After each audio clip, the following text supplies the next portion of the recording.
Welcome in. Latest episode of that SEC podcast. I'm your host, Michael Bratton.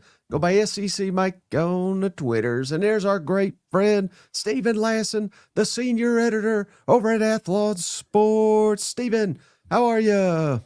Mike, I am doing great. It's good to be talking some college football because the magazine is on the newsstands. And Mike, my employer may be trolling me because they sent me this edition. So I didn't ask for that edition. They just sent me one, and that just happened to be the one that arrived on my doorstep. So excited to talk about the magazine and some of the fun elements of it this season with you, my friend. Well, true or false, and maybe just for the audio listeners, the cover that Steven just showed was, of course, the Arch Manning Texas cover. True or false that you have that image tattooed on your chest? I actually have it on both of my arms. That's why I wear long sleeves all the time. I didn't, I had to get the 5 covered up with a 6 this year for Heisman purposes. So yeah. And can you tell the cousins where to get their copy of the Athlon Sports College Football Preview magazine? Absolutely. So it's on the newsstand in some locations right now. And when I say the newsstand, I have trouble telling you what the newsstand is because I've had trouble finding copies of the magazine on the newsstand. I would recommend checking grocery stores like Publix, Kroger, CVS. I think Target as well may have some, Walmart as well. If you want to pick up a copy, I think the best place to go is to athlonsports.com. And we have a magazine's link at the very top of the navigation.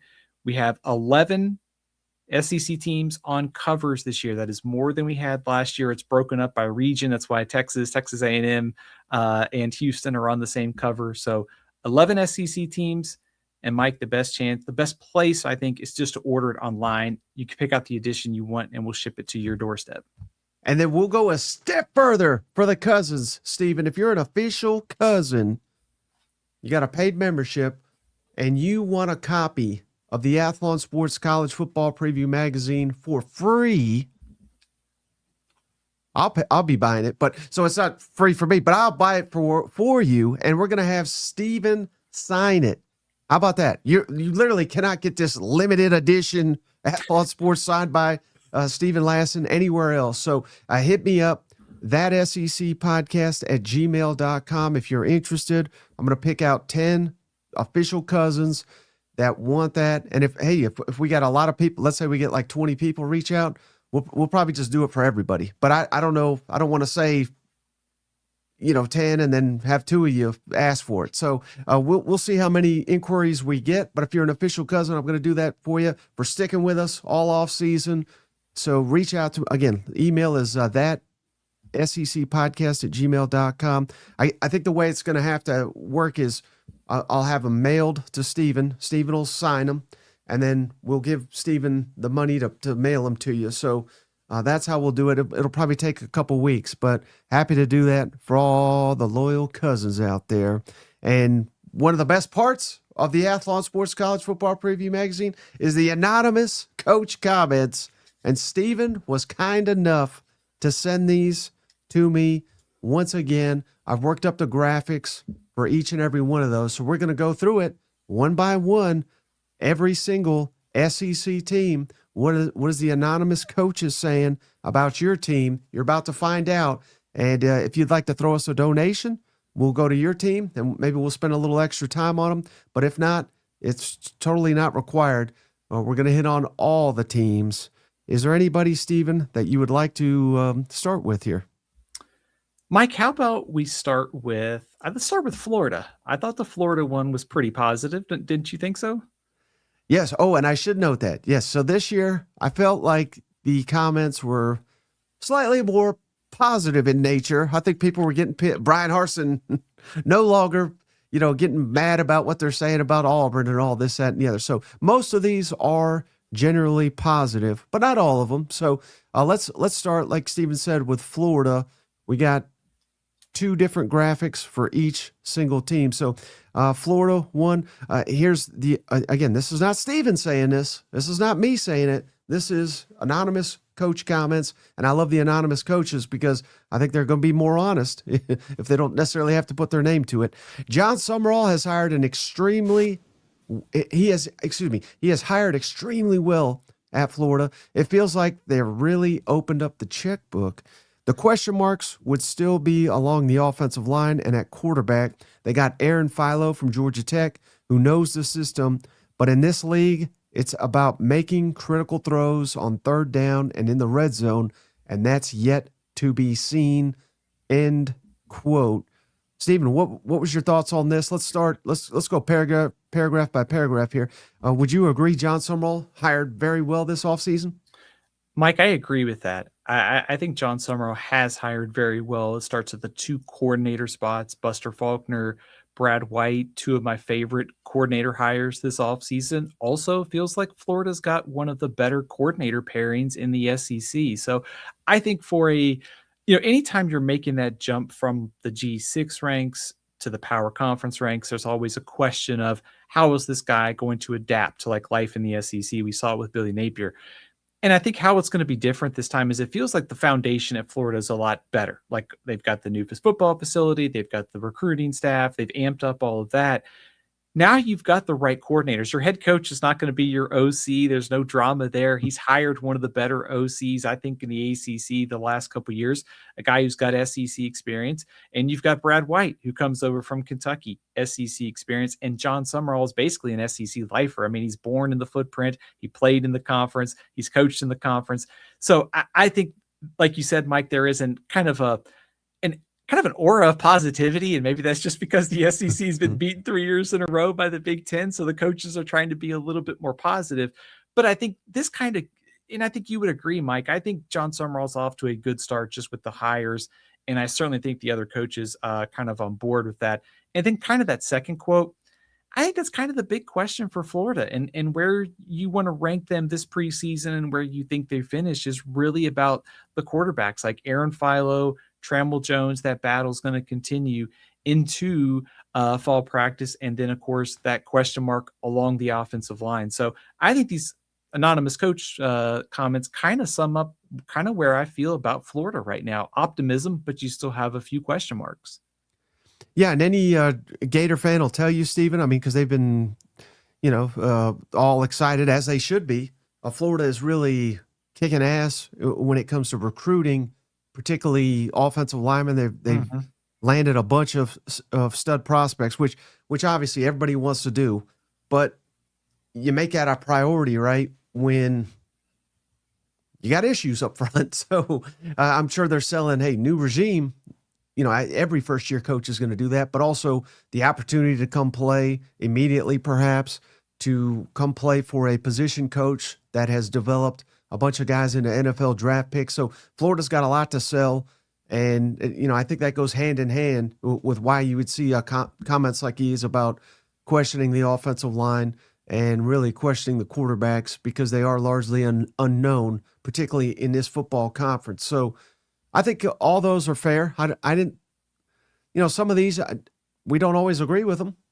They're fun to read, but I think here they kind of hit the nail on the head. Mike, I think you said something critical too about the recruiting piece to this for John Summerall is I think the offensive line actually kind of falls into two different buckets for me, which is I think John Summerall understanding that it is a line of scrimmage league and you got to build up those right away, like already kind of just adds to like the positivity element for me. But also I'm thinking about roster construction, and I think just how hard it is to find guys on the offensive line in the portal who are high-level SEC starters at a couple positions. So if you can develop that group from day one in the high school ranks and it's over a couple years, you're already in a much better position. Look at Miami. Miami has done a great job of identifying guys in the high school. They develop them. They kind of supplement through the portal. You're probably going to need to dip into that every now and then. But if you've got a rock solid foundation in this conference where you're playing some of the best defensive fronts in the country, and you've got that set and you don't have to worry about it, you're already in a much better position than a lot of teams in this league. So I think Summerall so far winning the offseason down in Gainesville. How dare you, Stephen? We're trying to hype up the Florida Gators, and you're talking about Miami Hurricanes. How dare you? Don't ever do that again. Yeah, see, it was just continuing the positivity. I was trying to say, hey, Miami's done this, and Florida does this, and maybe we're talking about Florida as making a deep playoff run in the next couple of years. All right, so and then here's the other portion of the anonymous comments about the Florida Gators. Hiring offensive coordinator Buster Faulkner was a home run move. Then getting Aaron Philo to come with him and getting Auburn receiver transfer Eric Singleton too. Buster Faulkner can coach offensive football. It is such a departure from what anybody in the SEC does offensively, and they're going to have a couple of games where they have an advantage because everything is so new schematically. I thought that was pretty fascinating in itself, Stephen, where, I think most people are quite familiar with Faulkner at this point. Again, at Georgia Tech, very successful. He was at Georgia, and I don't mean to take away a single thing from Todd Monken because obviously he was an elite coach. That I think Mike Bobo is very good, but still there's a drop off between him to Bobo and now Todd is an NFL head coach. So maybe this might seem foolish, but Buster Faulkner was there too. Yeah. So I mean Georgia had just a litany of offensive minds up there when they were winning national championships. But, this could be critical for Florida to get away from the Billy Napier offense, which we desperately needed to get away from. And, to go from a guy that simply would not hire an offensive coordinator to hiring a guy who coaches are literally saying, hey, this guy's going to give him an advantage over perhaps any team in the Southeastern Conference. I mean, that's quite a 180.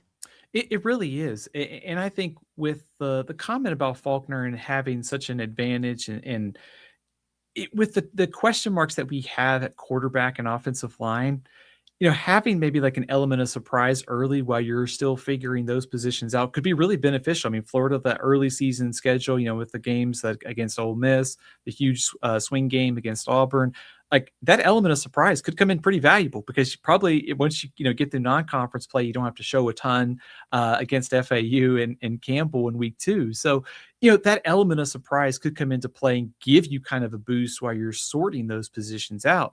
And then I thought the other comment too about Philo, Singleton, and Faulkner, you've got, and throw in Harrison Moore, the center transfer from Georgia Tech too, like, we've seen offenses and teams that import players and they come over and that continuity pays off in year 1. So here's a quarterback, here's a starting center, here's a receiver who knows your offense and your OC. That allows you, I think, to hit the ground running right away. You're not necessarily starting from scratch.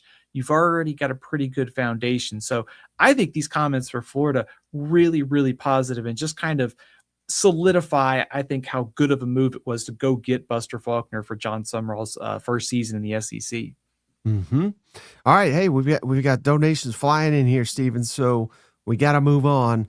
Let's go. Jeez Louise, we appreciate you, buddy, for the donation, shipping and handling for me or someone. Go Vols. Happy to send you a magazine, Jeez. So hit me up, that SEC podcast, gmail.com, because we need your address. That's the main reason I'm asking people to hit me up. I don't think anybody wants to share that here. But all right, so let's go for G's. Let's do Tennessee. And I said these are mostly positive. They're not all positive. Yeah. Again, anonymous comments from the Athlon Sports College Football Preview magazine. Without a veteran quarterback in that system, you don't feel the same energy and excitement around that program. Every time we face them or versions of them, it all runs through the quarterback and how confident he is at stretching the field and how mobile he is. End quote there. So thoughts on that, Stephen? Would you agree with this anonymous coach he's just trying to sabotage Cousin Shane's fun, I think, this offseason? Do you think the comment about you don't feel the same energy and excitement around the program, there probably is some truth to that because you don't have a solidified starter right now at quarterback. But could it also just be that maybe there's a little bit of, I don't want to say uncertainty, but maybe there's Tennessee's kind of, after they made the playoff, they slipped back to 8-5. Maybe some of these coaches kind of aren't sure kind of where this is going, maybe? Perhaps, Stephen, but I think that's more outside the building. I really do. Yeah. Because everything I've heard is, oh, you get Jim Knowles. Oh, man, I guess you didn't know. Takes 2 or 3 years to get that thing going. Well, in the spring football, the defense was far better than the offense. Now, you could slice that multiple ways. You could say, well, I guess they don't have a quarterback, which maybe they don't. But again, this defense, which allegedly takes multiple years to implement, what did they do? They went out and got a bunch of Penn State transfers. They brought a lot more coaches, assistant coaches, to pair with Jim Knowles, people that he's familiar with that know this system to help expedite that process. And if you're telling me that Josh Heupel has got a competent defense to work with, I don't care who the quarterback is, he's going to produce. He produces every single season. And I think you could say the worst season offensively they've had was with Nico. And that's not to call him out. I think, they played to the defense, which was top 15 in the country. And oh, by the way, they had a historically good running game. So it was different, but it was still effective. So I don't know that I'm buying all this, there's not energy, there's not hype. Again, they went out and got who I believe you said, Stephen, is probably the biggest impact coordinator hire in the Southeastern Conference. They went out and got the national championship strength coach, which some people I think roll their eyes at because everybody gets fired up about the new strength coach. I make fun of that too. But literally when the guy wins the national championship on Monday night and he's in Knoxville on Tuesday already working, I don't know. I think these are the moves that needed to be made. And Josh Heupel made tough decisions and he fired friends and I think Tennessee's gotten a lot better. So I don't know that I would agree with those comments necessarily. I think credit to Josh Heupel for realizing status quo wasn't good enough and that you had to make these moves. And I think it's a kind of an important trait because most coaches just kind of double down and say, no, our system is working. It will work. We just need another year. So the fact that Heupel realizes like, hey, these things are issues. Let's go fix them. Let's take a big swing. Let's go get Jim Knowles. Let's upgrade strength and conditioning. You got to try to find some wins on the margins. And so when every kind of bit this offseason that I read about Tennessee, it's like they got an improved defense, they've got good skill talent, but they've got a question mark at quarterback. That's not like anything groundbreaking, Mike, but every time I think about that, I go, Heupel won with Joe Milton. He won with Nico. He won with Hendon Hooker. Last offseason, it was a question mark with Joey Aguilar. And they won again, 8 games. Now I realize they didn't get back to the playoff, but now you're telling me they've got 2 talented quarterbacks in McIntyre and Faison Brandon. Yeah, I think Josh Heupel's going to find a quarterback out of one of those two, and then the combined forces of good run game, good defense, a good offensive line too. Like I think Tennessee is going to be pretty salty this year. So I was surprised to kind of read that just because they don't have a veteran quarterback, maybe the opposing coaches were a little bit down on Tennessee. Yep. All right, and then here's part 2 of the anonymous coach comments from the Athlon Sports College Football Preview magazine. Having the Joey Aguilar deal not go their way is a good thing for the SEC. They're unproven at quarterback. It's a pivotal year for them to succeed. I don't think they'll be better. Oh, that one stings, Cousin Shane. Hope you're not watching. They want to run the ball, but do they have enough of a threat downfield to open up the run lanes? The last time they were extremely potent was when former offensive coordinator Alex Golesh was there.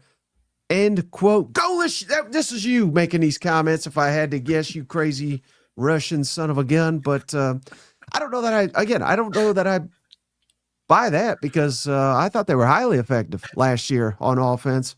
They changed things up, and anybody that missed it, shout out to Cole Kublik. He just had Alex Golesh on his show, and a comment there went kind of viral because obviously Auburn and Tennessee play this year. So Golesh has been studying up Tennessee, and he says, man, it's almost unrecognizable what they're doing now.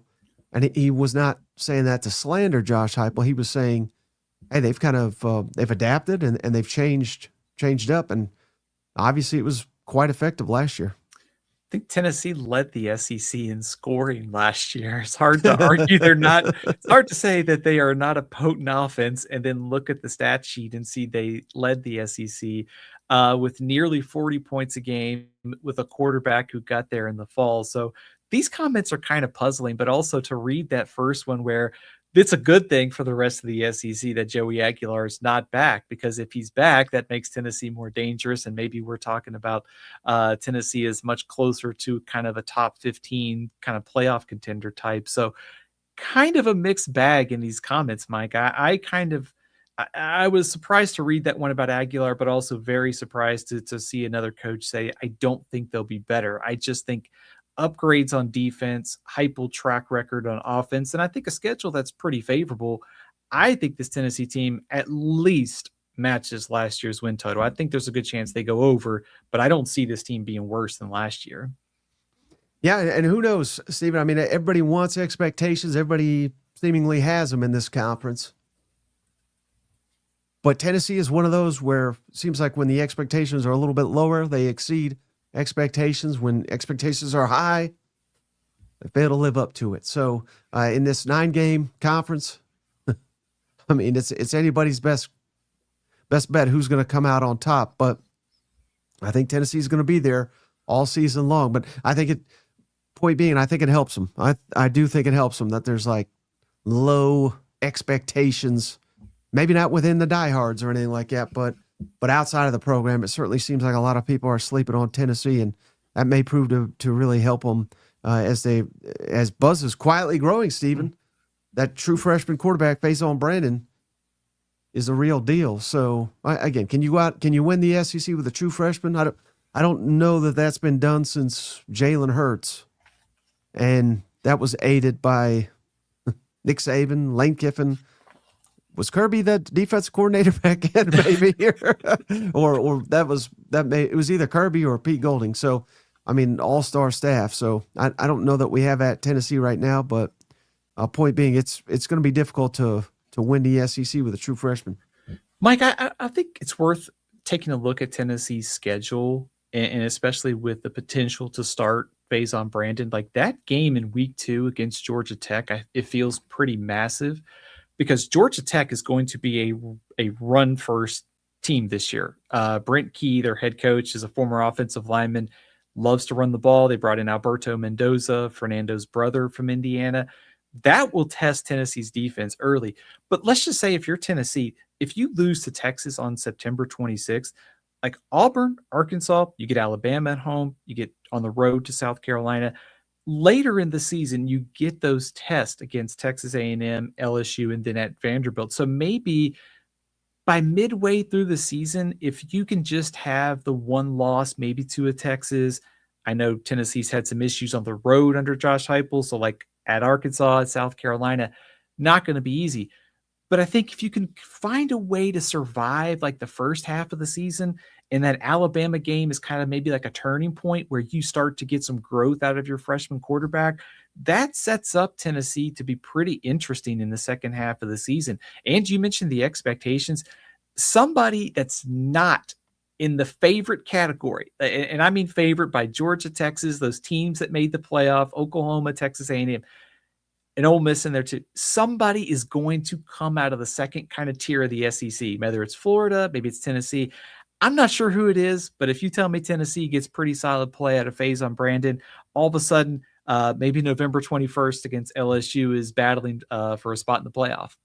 Hey, shout out Johnny 5 is alive, early leader for comment of the night. Stevens just trying to butter up Shane. That man does not need any more butter. So think about that. Real quick, Steven, do you know, I was very disappointed in Shane. He did not get it.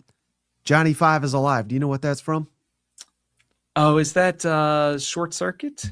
Yeah, you got it. See, that's why we call you the encyclopedia. And Shane's over here just grub-hubbing it. You know what? Man, Short Circuit. It's an awesome movie, like for us nerds, right? Exactly.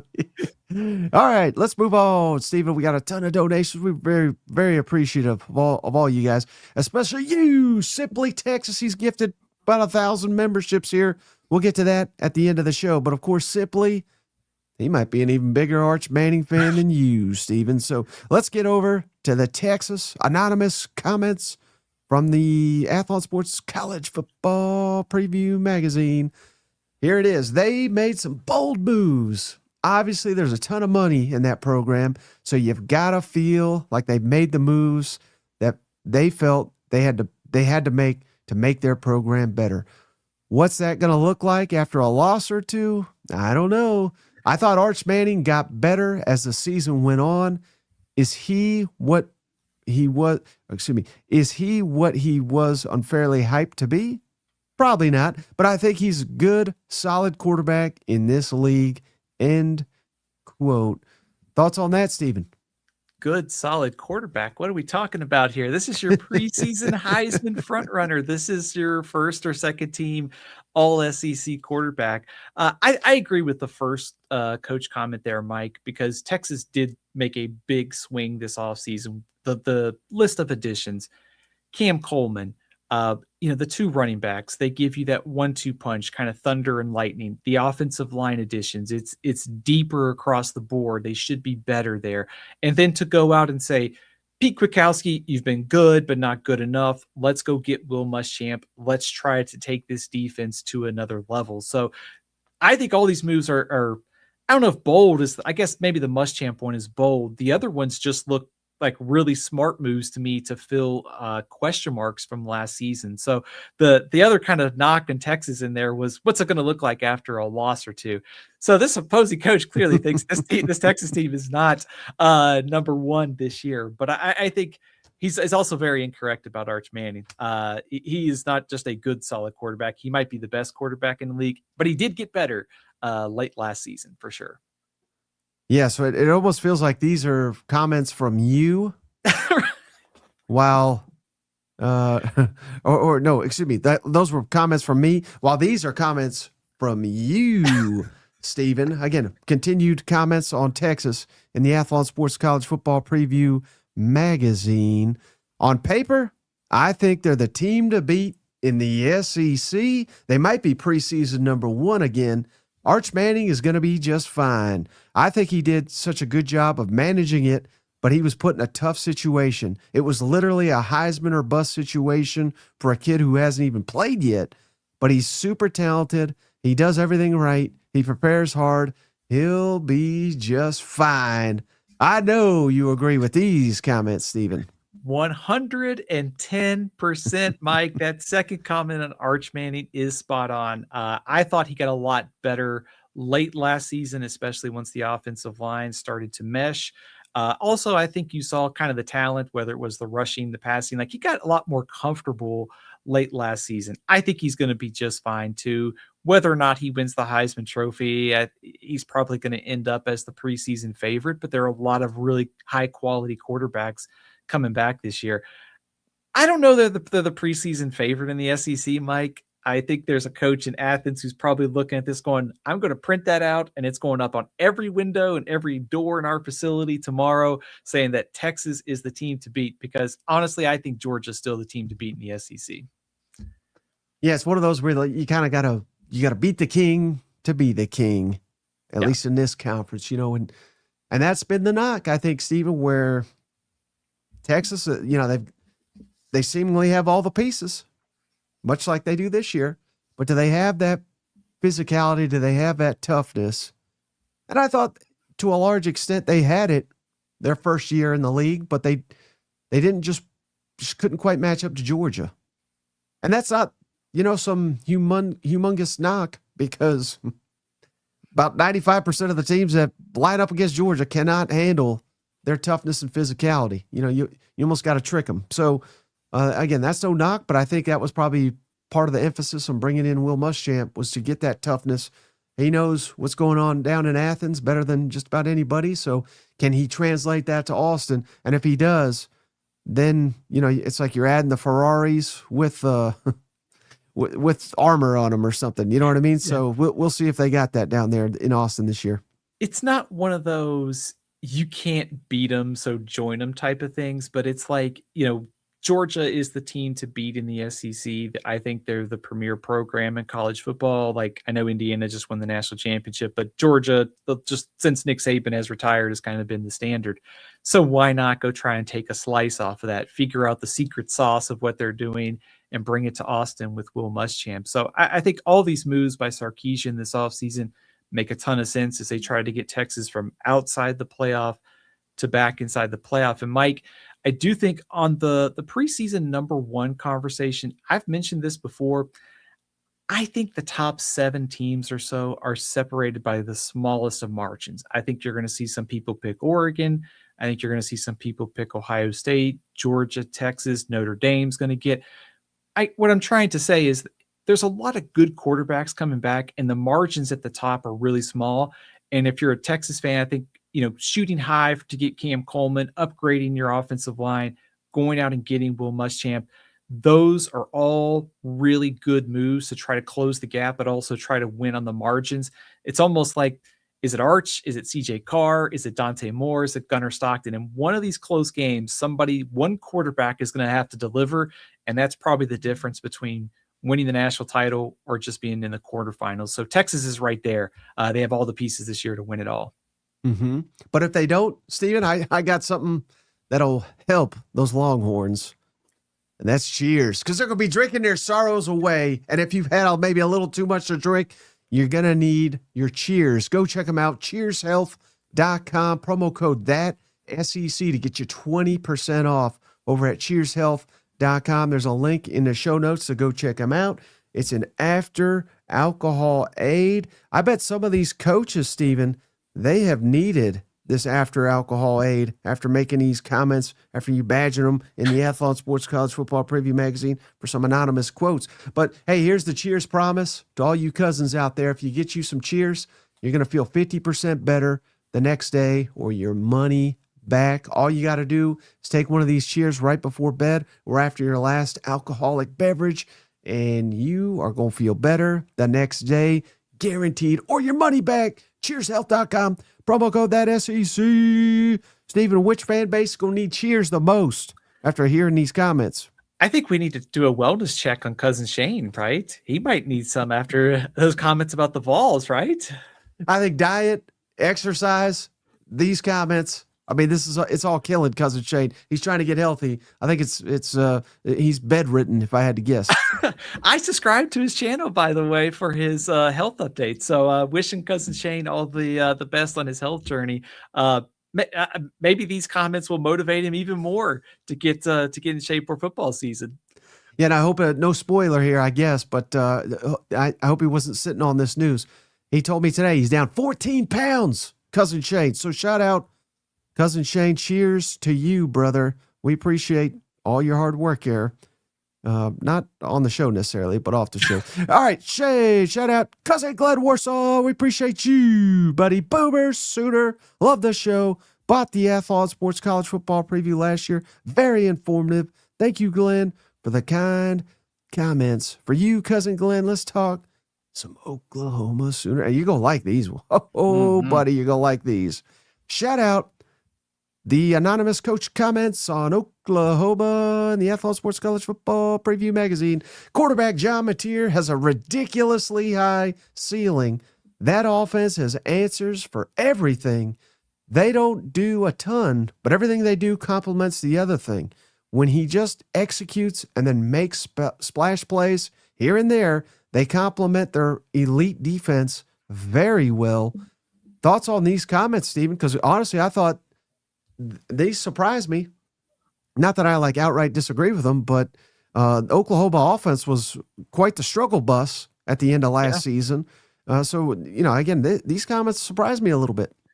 I was surprised as well. I expected to kind of get a mixed bag from the Oklahoma offensive comments, just based upon how last year played out, but also kind of the element of still unknown, because John Mateer was banged up last season. Where does he fit into the SEC quarterback picture, I think, is kind of one of the preseason questions. But Mike, I think once you take a step back, I would agree with this. I think Mateer has a lot of untapped potential. Second year at Oklahoma, working with Ben Arbuckle. It's the third year of these two kind of working together as play caller and starter. There's another level that his game can get to. We've seen it this spring, working with the mechanics, trying to refine. You don't want to change who John Mateer is as a player, but if you can kind of clean up some of the things, you can get him to see the field a little bit better. You don't need a lot of 40-point games in the SEC. Oklahoma's defense is good enough to carry them to the playoff again.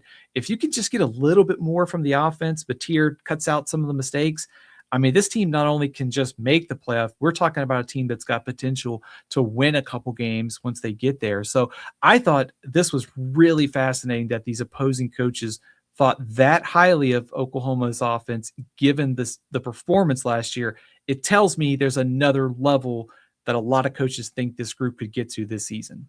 Mm-hmm. And then I would say these are also very positive when it comes to the Oklahoma Sooners. The other comments here from the Athlon Sports College Football Preview Magazine. I was impressed with how head coach Brent Venables and GM Jim Nagy structured the team. And it feels like they finally hit on what the recipe is to be successful there. Defensively, it's so many multiples. Week to week, they won't do the same pre-snap look again. So whatever you're prepared for, you're not going to get. Obviously, you want to create indecision with young quarterbacks or new quarterbacks in the system, and they do that at a really high level. So again, highly complimentary. And, just for, the game within the game, so to speak.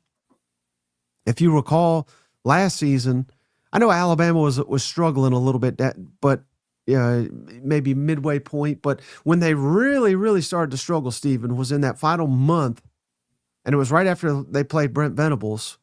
And a lot of people point to that to say, oh, well, Venables just exposed their protection, and from then on out, Kalen DeBoer and company couldn't fix it. So again, these are the things that Oklahoma Brent Venables is seeing and showing on film for others to copy. So it kind of backs up what the anonymous coach said there. I think we found our answer to which coach and fan base needs cheers. It's what whoever is playing Oklahoma that week, right? As the coaching staff gets ready to play this Brent Venables defense.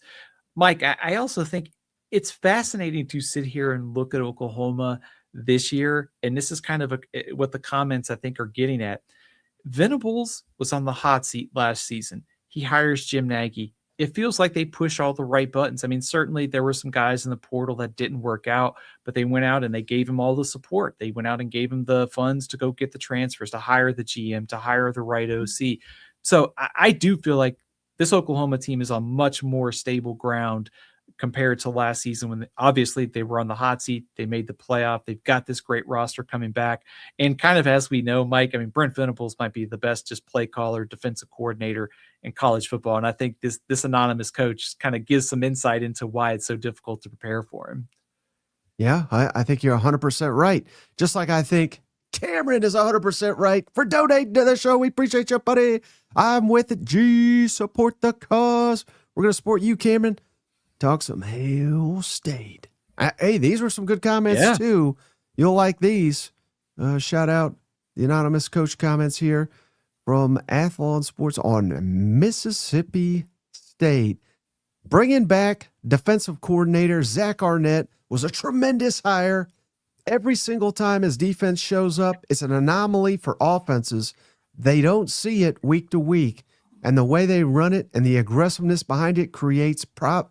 The thing they don't have there is the ability to sign 2 to 4 elite defensive tackles every year. Well, in that scheme, you just have to have one. They can have success without having to do what everyone else in the SEC has to do with a 4-down front. So, again, wildly complimentary. I'll bring it back, Zach Arnett to Starkville, and that could very well be the hire that turns around Mississippi State under Jeff Lebby. We've been screaming for them to make a better choice in staffing there on the defensive side of the football, and at least this coach believes they've done it. Like, it's such a weird setup to go back as defensive coordinator when you've been a head coach at a place, but I think credit to Jeff Lebby and also credit to Zach Arnett for sort of putting the ego aside, because I think this kind of pairing is going to work out great. And I think I love that the coach scouting dived into this, because Arnett has played, had some experience working under Rocky Long. And of course, if you watch Mountain West football back when it was the WAC, Rocky Long's 3-3-5 defenses were just a nightmare for a lot of teams because they do a lot of like funky stuff. And so they kind of level the playing field a little bit. They're hard to prepare for. And so if you think about how this marriage works, it's like a high scoring offense, but you got this defense that could be kind of tricky to prepare for. They get the ball back, they force turnovers, they get pressure. Like, yeah, you might give up some yards, but maybe you get some stops in the red zone. Like, that feels like that marriage is pretty like going to work out well, because you want a defense that can create havoc and get the ball back, and you need to get better right away. Well, I think the Zach Arnett defense can do that. And also love the kind of insight into the defensive tackles too, because it is hard, especially when you go into the portal year after year, to try to find like elite difference makers. So if you've got somebody who can do some different things with 3-man fronts or however it ends up being structured, that's a huge advantage, because you're not going to probably beat out Georgia, Texas, Ohio State for some of these other big time defensive tackles that are elite of the elite. Right. If I'm not mistaken, Stephen, when Mike Leach hired Zach Arnett, I don't believe they had any previous working relationship.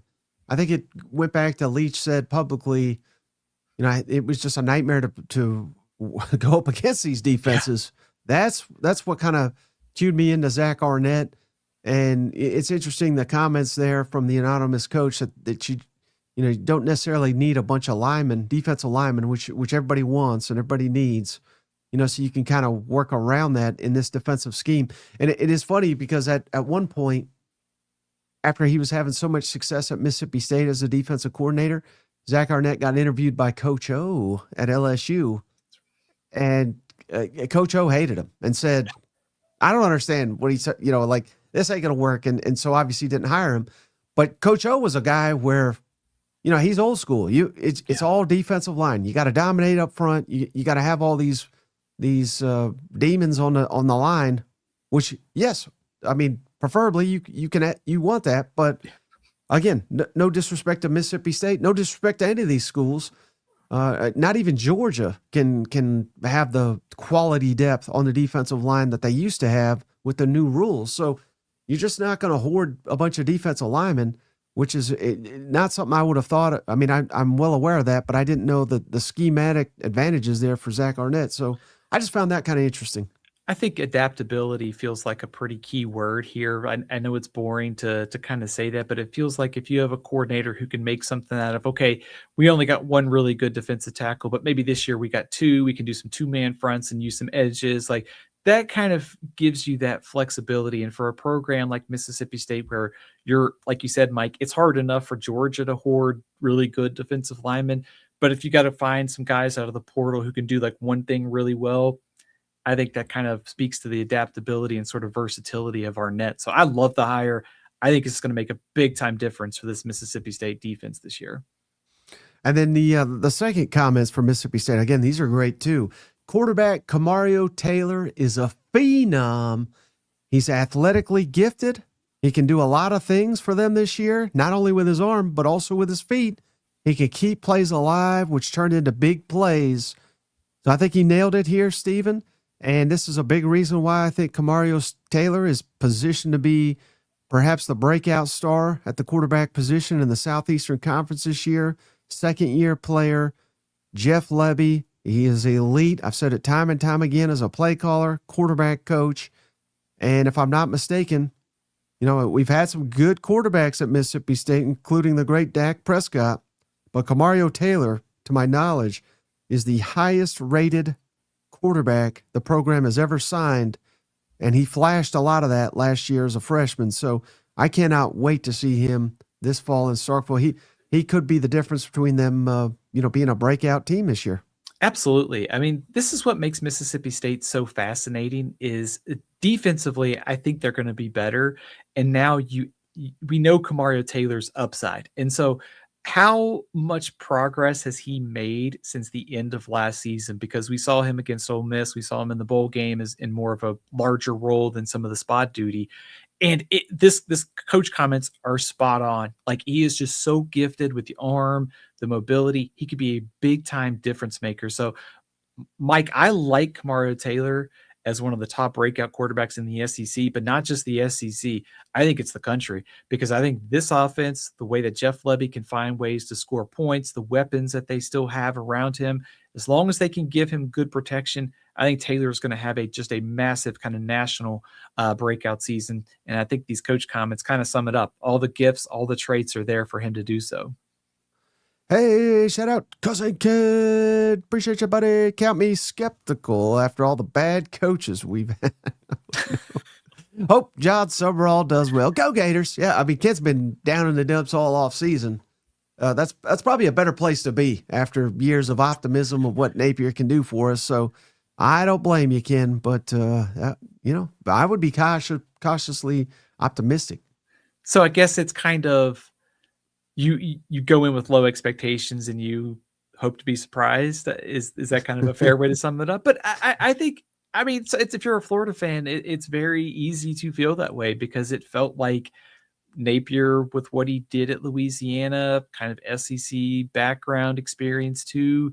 You hope John Summerall's not like Billy Napier part 2. But I also think what gives me great optimism about Summerall is just the fact that he has now won 2 different stops where they've had massive roster turnover, navigating the portal. It's just such a different world, like in the G6 now. Summerall navigated that and also kind of won different ways, maximized a lot of talent. I think there's a lot more there on the bone than there was with Billy Napier at this time to get excited about if you're Florida. Hey, great point here from Simply. Even Arch said last year he didn't deserve the hype because he hadn't done anything yet. That may be true, but you're a Manning in this. I mean, hell, I don't know if you've seen it already with what is it, Marshall Manning? Yeah. I think he's I don't know, but I think he's like a freshman or sophomore in high school. He's already getting the hype. So, like it or not, I mean, you're a Manning in this conference. Hell, maybe that's why he went to Texas. Like, well, I don't want to deal with these SEC crazies. And then it turns out he's going to be here anyway. But I kid with that. But again, you play in this conference with that name, you're going to get hyped. It's also like, this is just college football, isn't it? Like, you're always looking for like the next breakout star because it's a piece of the puzzle to the season. If we take a step back and just think about in the NFL, like, we know the top quarterbacks in the NFL, but figuring out the top like quarterbacks in college football and how much year one success they're going to have is going to play a big role. I mean, there's been a lot of new quarterbacks over the years who have done very well as a freshman, first-time starter. A lot of them have gone deep into the playoff national championship. So it's kind of college football. I mean, I remember Caleb Williams after he was at Oklahoma and he went to USC. I picked him to win the Heisman. People thought it was a little crazy. I did the same thing with Tua. People thought I was crazy. Tua almost won it. So I'm bad about this. I'm always chasing kind of the shiny next object in the room with quarterbacks. Yeah, I believe that, Steven. Hey, shout out JP. Funny thing about Spoken after 33 years is all the extra money I have. Oh, snap. Welcome to, he's gifted like 1,000 membership. All right, Steven, let us move on to, where should we go next? How about, I thought this one was pretty interesting. How about Auburn, Steven? Anonymous coach comment on the Auburn Tigers heading into year one under Alex Golesh. Honestly, Alex Golesh is a pretty good fit. You see him paired with defensive coordinator DJ Durkin, and he's a grinder. I see how the system could be attractive. You bring your quarterback with you, and there's not a big learning curve there. I could see them having success, and I assume he's talking immediate success. So thoughts on these comments, Stephen? Mike, I think this kind of sums up how I feel about Auburn this year. Anytime you can pair your head coach and quarterback who have like a previous marriage and they've worked together, bring them in, and it's sort of like fast, like turbocharges the improvement for year one. You're not having to start over. And I think that's kind of in this era of the portal, coaching changes happen after year 2 or year 3. You don't have a whole lot of time to get this going. So Alex Golesh being a good fit, would agree given his track record at South Florida. He's got SEC experience. You're kind of pairing his offensive background with DJ Durkin's defense, and you could see how this could really work out Plus, there's the chance that this offense, Mike, I mean, talk about a massive coaching improvement, right? Alex Golish versus Hugh Freeze. There's a chance this offense is a lot better right away. I think Hugh Freeze to SEC Mike is a coaching advantage. I've never damn coached, so or upgrade. Hey, a shout out, and then these are pretty solid too. The additional comments here on Auburn. Again, a lot of love for Auburn heading into year one under Golish. They were really good on defense last year. They were the best defense that we saw. You add some offense with it, and they can be pretty good. I sense that there's going to be a mentality to be who they are and not conform to the past and how things have been run there. Teams that play them early, there's going to be a surprise with how efficient they are with the guys they have been in that system. End quote. So another one, Stephen, where, it looks like coaching, scheme, all that. And we really shouldn't be surprised. This is kind of what college football is now, where you could come in, new coaching staff, you bring in a bunch of players, and you can hit the gates running, I believe is the expression. I think that is something that Auburn can do. And again, I'm not saying they're going to guarantee to make a playoff or be a national championship contender immediately or anything like that, but just the sport has changed. It's changing in front of our eyes. And I think if they could get some offense here, again, you hear that comment, the best defense we saw.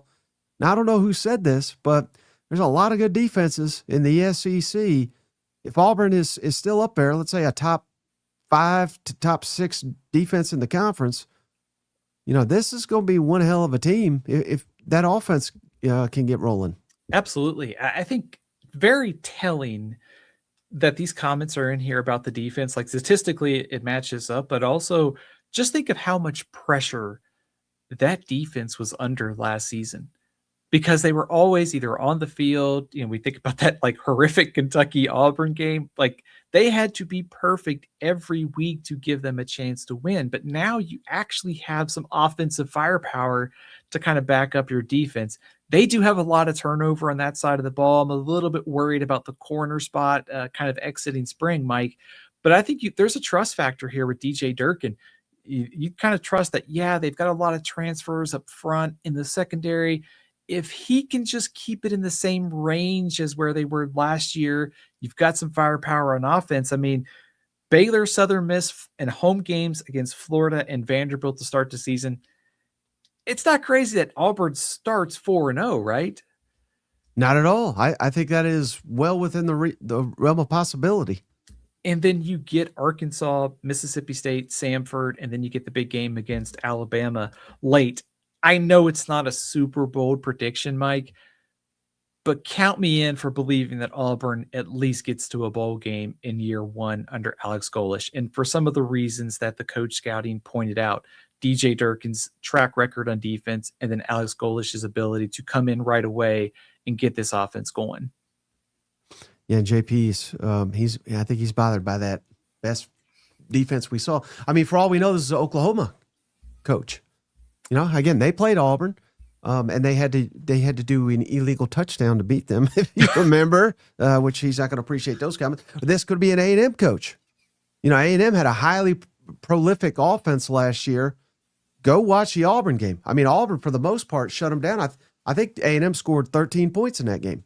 And Auburn scored, I think, 7, and it was largely due to the defense, which forced a turnover and I think brought it back to the 2-yard line. So, again, I mean, I don't think these are that bold of comments. It's probably someone that didn't play Oklahoma, is point being, and it still could be accurate, Only one opponent scored more than 30 points against the Auburn defense, and that was Vanderbilt last year. I mean, not really surprising, but it seems strange. Like when you play Auburn, or you play Alabama, you play Georgia, Texas A&M, Oklahoma, Missouri, Vanderbilt torched that defense. But for the most part, Mike, I mean, holding A&M to 16, holding Georgia to 20, and it was a crazy game. This defense more than held its own despite the offensive shortcomings last season. All right, and hey, how about these ones, Stephen, for Alabama? Cover your ears, Stephen, up. I mean, I said these are mostly positive, right? But when I saw these, I was like, all right, I guess I'm not the crazy one. I'm not on a complete island. I'll probably be dead wrong. They'll probably go undefeated and win the national championship. But here's the comments from the anonymous coaches on Alabama in the Athlon Sports College Football Preview magazine. With whoever was going to follow Nick Saban, there was going to be a measuring stick on the toughness or the softness of the program. The run game statistics do not vouch for toughness. They have to fix that. Losing quarterback Ty Simpson doesn't help. So, I mean, there's nothing I disagree with here. Do you? I would agree with these. I think that is the big question for Kalen DeBoer is, the experience that he's had in the Pac-12, the Mountain West with Fresno State. It is a much different beast, so to speak, in the SEC, just how important it is to build up the trenches. I know that's not like high level analysis, but if you're Alabama, as good as DeBoer has been with the quarterbacks and the receivers, they've got to have much better balance. And I think just in the bigger picture, they just have to find that level of toughness because, going up against a team, like Georgia this year, they've had a lot of success, obviously, against Georgia, but you get Tennessee, going to be much better on defense. We know A&M's got the physicality figured out. LSU's defense does. Auburn. Mike, they have got to kind of get back to being able to not using trick plays to convert third and fourth and shorts. And then on defense, they're going to have to be able to stop the run and going into the portal to get a lot of new faces. You're importing them into your culture up front on defense. So I think just in general, for all the personnel questions and season questions, I think there's a bigger picture question here of how does Kalen DeBoer sort of return Alabama to kind of that toughness? It's hard to put into a statistic, but I think if you watch this team, there was an element of that missing last year. Right. And then again, it gets a little bit more negative again here. No, maybe he's just, as Marler always says, well, people just hate Bama. Of course, he covers LSU now, so I think he hates him too. But again, on with the comments. Anonymous coach comments on Alabama. The top 2 running backs are gone. 3 of the top offensive linemen are gone. And receiver Jeremy Bernard was a special player. Losing all of them doesn't allow people to play you honest so that you can run the ball. People are going to be able to play 2 high safeties, create multiple looks, and create issues for them. Double-digit point losses were never a thing under Nick Saban. Now they're a thing. That creates concern, talking points, and narratives, which is tough to deal with because the players see it. So again, these are not my comments, although you could be fooled into thinking they were. But I mean, I don't know. This Alabama and DeBoer, he's just, I hate to just kind of keep repeating myself and say the same thing over and over, Stephen, but it's just like the most perplexing, fit in the SEC for me. I think Kalen DeBoer there are so many ways you could kind of create the narrative that he's a top 5 coach, not in the SEC, but the country. Like his resume is borderline elite, yet they've lost 8 games in 2 years. And I don't want to hear about, well, that's what Saban did. Well, Saban was taking over for a dumbass Shula who he couldn't even run South Carolina offense with Lenore Sellers. You know what I mean? This is not that. This is completely different. He took over, a Bentley, and he wrecked it going out the driveway. He wrecked it as soon as he pulled onto the street. He wrecked it pulling into the gas station. You know what I mean? Like that's what this is. And I'm not saying it can't be fixed, but I just don't have confidence in him to fix it in Tuscaloosa. I'll take a different kind of approach on these comments, Mike. And I think this is kind of the difficult thing is I do think under Nick Saban, there was kind of like the Nick Saban discount when it came to NIL. Mm-hmm. And I think Alabama certainly fell behind. And I think there's some catching up that Kalen DeBoer has had to do on that front. There's also, we are just so kind of inoculated almost in just thinking that under Nick Saban, Alabama is going to be a national championship contender every season. This is a totally different program under Kalen DeBoer. And so I kind of think they're behaving for the most part like a normal college football program that's one of the top 10, 15 jobs in college football. I think the thing you don't like is the loss to Florida State to start the season. You could say, yeah, they had Gus Malzahn, they had all this new offense. Alabama just didn't play very well. And the double digit like blowout losses, like I think that's the thing, and the toughness that would sort of alarm me a little bit. I do think there is an element of, hey, the greatest coach in college football history is now on ESPN. There's going to be some sort of churn, some sort of catch up you have to do in NIL. You're not going to have the same sort of success from year to year. But under the hood, there are those things that give me a little bit of pause about where this team is going into 2026. Maybe I'm just being Mr. Optimistic here, so feel free to take that apart. No, I mean, it goes back to what I was saying about just being confounding. Like, I mean, that was just an abysmal, unforgivable loss, losing to Florida State after being I think they were like a 12, 13-point favorite. And then you're like, oh God, well, DeBoer, he's not even gonna make it, you know? And then they go on a winning streak. You know, it's like, how can that happen? How can the same coach I think they were the first team ever, Stephen, to win 4 ranked games in 4 weeks without a bye week. I think we're the first team to ever do that, which came right after or a couple weeks after losing to Florida State. So again, the guy's elite. The guy loses games he shouldn't. I mean, that doesn't even make sense. You know, you can't be elite if you're losing these games, but yet here we are. So again, maybe they hold on to him, and they're probably forced to now that they've gave him this massive contract. You know, they just better hope, and I don't think it's going to happen because everything I know, Kalen DeBoer is one of the most outstanding guys off the field. I don't think there's ever been anything in his background to suggest he'll get into a scandal. They might want to hope he gets into a scandal to get out of that contract. I'm saying that's where we may be in about 8 weeks into the season. You know what? I can see the aggregation now. Alabama needs DeBoer to be in a scandal, says SEC Mike. You know, also that Florida State Alabama game. Florida State talked trash. You know, this all like last offseason. And I was thinking, shoot, Alabama's going to roll into Tuscaloosa and just deliver the knockout punch. And Florida State kind of, I mean, obviously they pushed them around in that season opener. It is funny to think about this too, where the up and down nature of this is.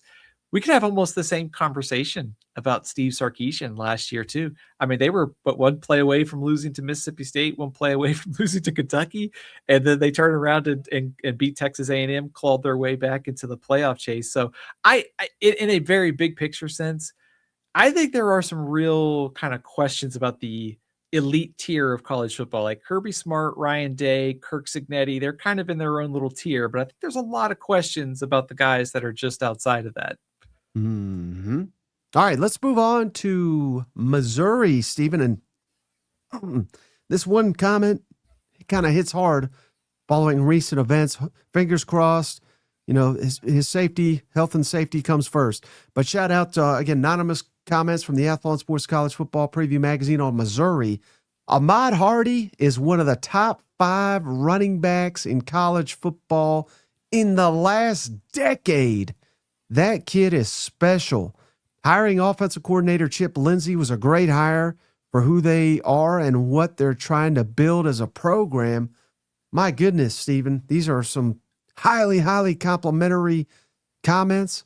And, you know, quite frankly, they're a little shocking to me. Not the Hardy one so much as the Chip Lindsey one. Mm-hmm.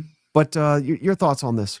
Mike, I think that Ahmad Hardy quote is definitely just a gut punch, because not knowing what his status is going to be for this season, and also thinking ahead that he is draft eligible after this year. Do we see him in a Missouri uniform? Like, these are all things. And as I said, you know, last week, thinking about Ahmad Hardy, the person, and certainly it looks like he's going to be able to play football again, which is great news. But man, this coaching comment and just what we saw last season, Jamal Roberts is very good, but Ahmad Hardy is special. And so if he's not out there, it is a massive loss for this Missouri offense. I do not agree at all with the Chip Lindsey comment. I don't think it's a great hire. I think it could be solid, but I also think the ceiling is pretty limited. It feels like the floor is kind of maybe it's higher than last season, but I don't think that this is one of the better coordinator hires in the SEC this year. Mm-hmm. Yeah, and again, we've been kind of pretty open about that, but I always say, Stephen, and I believe you believe this as well, the players matter more than the coaches. And that is not to say coaches don't matter, but if Austin Simmons hits, fingers crossed, God willing, Ahmad Hardy's on the field, that offensive line, they've got some good receivers. We're about to get to the other coach comments. I mean, they have the pieces that if Chip Lindsey just get the hell out of the way. Right. I mean, he could look like a hell of a hire with the pieces they have to work with. And that, so again, I don't want to totally dismiss the guy, if that makes sense. Especially if, and I know we'll get to the second comment here, but if you think about how this could play out, like let's just say Ahmad Hardy is out there for the bulk of SEC play. We know they can run the ball.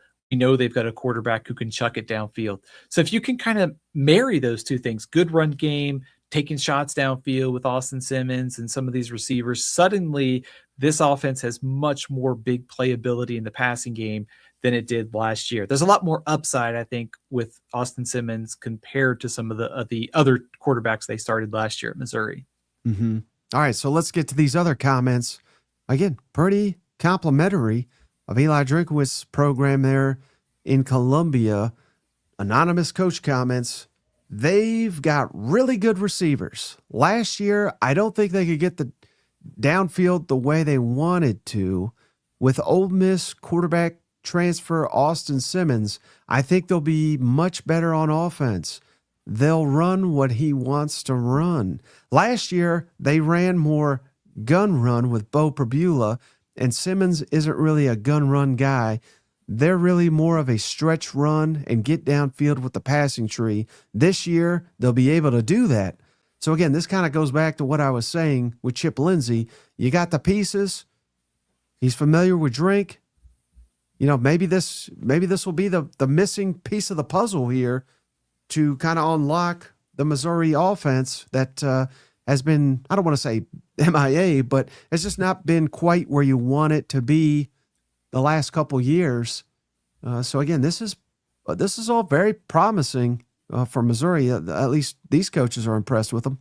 Yeah, it really is. I think if you're a Missouri fan, I think you're encouraged to see that other coaches felt probably better than I did or Mike did about the Chip Lindsey hire. And I think going back to Chip Lindsey's time at North Carolina and just thinking about some of the offenses that he had there, like they had Drake May, they were able to run the ball well.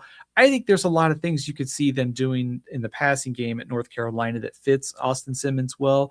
So I think molding the offense to Austin Simmons' strengths, if Lindsey can get him to reach some of that potential with a run game, it opens up a lot of things for Missouri because we've seen they got the run game figured out.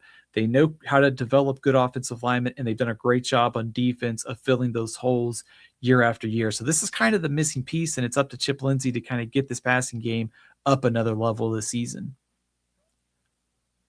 What's your confidence that they get that done? Probably 50-50 right now. I think they are probably a fringe top 25 team right now in my power rankings. Shout out. What an amazing comment from Judy. Mike's such a Bama hater. He is Paul Feinbaum's brother. Keep in mind, I had Alabama winning the Southeastern Conference last year. I sure do hate him. And no, they did not do that. But they entered the championship game, the number 1 seed. So I don't think that was that far off. Not far off at all, Mike. I mean, they'd beaten Florida State, it probably would have been a much better season, right?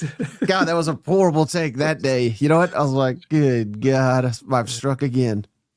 But I mean, you and Paul Feinbaum, I know you and cousin Shane have great chemistry, but you on the Paul Feinbaum show, Mike, you're hitting just grand slam after grand slam. We kind of need a Feinbaum SEC Mike crossover here. I think I'm bad. All right, let's talk A&M, Steven. Interesting comments in the Athlon Sports College Football Preview magazine on the Aggies. I always thought quarterback Marcel Reed was a great athlete. Respect him. But I always judge those guys on, do they win those big games? Are they the main difference? He's got a year under his belt. but there's going to be more pressure on him facing the top half of the league and not have it just come down to the Texas game at the end. So this is interesting, Stephen, because this is, I don't know if you picked this up, but last year it was a lot of, A&M, they ain't played nobody, blah, blah, blah. That's why their record's so good. And then now we got coaches saying it. Wait a minute. They sure had an easy go of it last year. And it's kind of interesting that some people discount A&M based on the schedule, and we're still doing it, several months removed from the season. I think maybe opposing coaches are also not very happy Mike Elko is currently kicking their butt on the recruiting trail too, right? Mike, also worth noting, Texas A&M went up to South Bend and beat a very good Notre Dame team. I know it was by 1 point, but also there's something to be said about, winning. Like the fact that they were an 11-2 team with their losses being Texas and Miami, in a Miami game, Mike, that if they don't make a mistake here or there, they could win that game. So that they were on the doorstep of winning a playoff game. I think looking at these comments, and I think when you look at the performance of Marcel Reed against ranked opponents, I think he had 2 touchdowns, 5 interceptions last season. This gets at the biggest preseason debate for me for Texas A&M, and it's not anything that we haven't talked about. It's a first-time play caller taking over for a quarterback whose confidence probably a little bit unsteady after that Miami game. He's got to build him back up.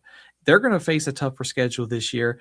And in 9 games in the SEC, there is no room for to breathing room. It is going to have to be a lot better this season. And oh, by the way, you lose Casey Concepcion and 4 starters on your offensive line. So Marcel Reed is kind of one of the biggest wild cards, not only in the SEC and in the country this year, because there's a lot of reasons to like this Texas A&M team outside of the quarterback spot.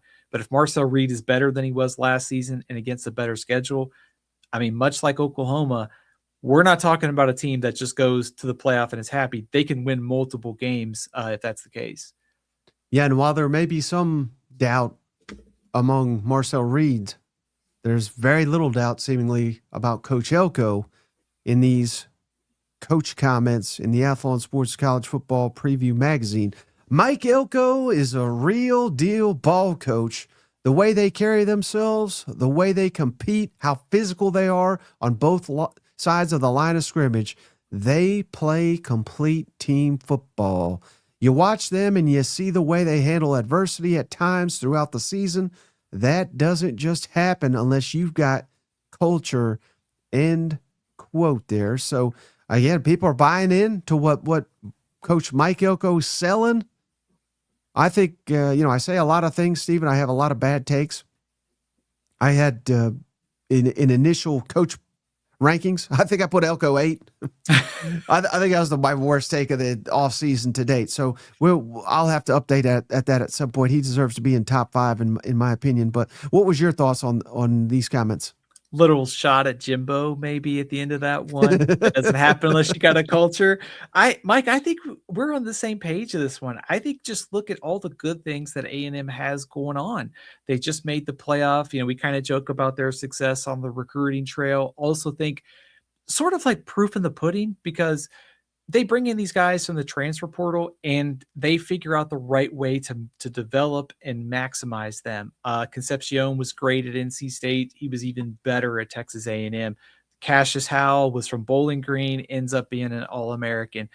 I think you just kind of trust Mike Elko's football instincts and also kind of hitting on the physicality. I think anytime you play this Texas A&M team, it is going to be like a black and blue sort of like, old AFC, I guess what's the AFC North now, the old AFC Central, like black and blue type of games that they're very physical on both lines of scrimmage. So I think Mike Elko, the coach, has Texas A&M going in the right direction. I do wonder if the offense does not hit or is not better this year, that they may take a step back, but I'm not talking like 6-6. I'm just talking they may just miss the playoff by a spot or 2, but that also gets them into a much better spot for 2027, just given the talent on this roster. They are here to stay. Hey, shout out Woo Damn Pig for the donation. We appreciate you, buddy. Steven, why is Arkansas football so depressing? Is it the athletic department not adapting to the new era, or just that we're not a serious program? What's your thoughts on that? Mike, I think Hunter Yurchek's comments last year kind of are a good place to start with this. And I'm not talking about the 6-7 comment. I'm talking about the fact that, he talks about program investment. And I think it's critical that you have to have and this is something Ryan Silverfield seems to have done a good job of, is fundraising. It is a very boring job for a head coach that probably wants to be spending time dissecting defenses and building the depth chart, but you have to be good at finding ways to get the funds you need to go out and get the guys on the high school level, retain them, and in the transfer portal too. Also, I think we saw this under Sam Pittman. The offense was great, but man, the defense lagged so much. You've got to be able to play complementary football. And I think that's right. Ryan Silverfield's going to do a better job of that. Arkansas is not an easy job, Mike, but I say this all the time. I know Texas Tech is different because they have all the oil money, but Indiana just won the national title. I'm not saying Arkansas can do it, but you got to tell me they can win games in the SEC. They can get, I hope we don't go to 2014 playoff, but if we get to a 16-team playoff, Arkansas should be able to be a contender for that, right? Well, one would think, but not if you ask the anonymous coach comments on Arkansas State. Yeah. Shout out Woo Damn Pig, cover your ears. You're not going to like this, but here's the comments on Arkansas. They're not considered a sleeping giant, despite what Steven just said there. Ryan Silverfield is a great coach who might have taken the wrong Power 4 job at the wrong time. Silverfield has always had excellent offenses. They put a lot on their quarterback to make checks and reads. He's very calm on game day and very, very bright. He understands the ending of games and how to handle those situations with timeouts. End quote. So thoughts on those comments, Steven? Mike, I think these are actually encouraging if you're an Arkansas fan, because I think the Silverfield hire was met with a lot of skepticism nationally. From national media, it was Memphis couldn't win the American. He's not going to be able to do much in the SEC. And certainly there were some missed opportunities at Memphis. But I think if other coaches are sitting here saying, look, he knows how to handle game days. He knows how to handle the margins, the timeouts. We've talked about penalty management. To me, it's telling me opposing coaches think pretty highly of Ryan Silverfield's ability. Now, I know there's not a ton in here that says he's going to have day one success, but I think just encouraging maybe to see that it's been nothing but this is not a great hire. Maybe he wasn't the first choice, but other coaches are saying, hey, this guy's a pretty good coach. And I think that would give me some optimism if I'm an Arkansas fan that opposing coaches do think this highly of him. Mm-hmm. Yeah. And one of the major knocks that I've heard on him was just he didn't quite live up to, expectations and the resources that he had. And when people say that, it's like he didn't make the playoff. I don't believe he won that league. Now, it was a very competitive league with a lot of good coaches that are now all in Power 4. Not all, but many, including this conference, John Sumrall, Alex Golish, among many here. So it's not like, he was getting beat by Morristown West over there or anything. Shout out the alma mater. But, again, if they had the expectations, if they had, pressure to win big, that tells you got a coach that at least putting you in the conversation.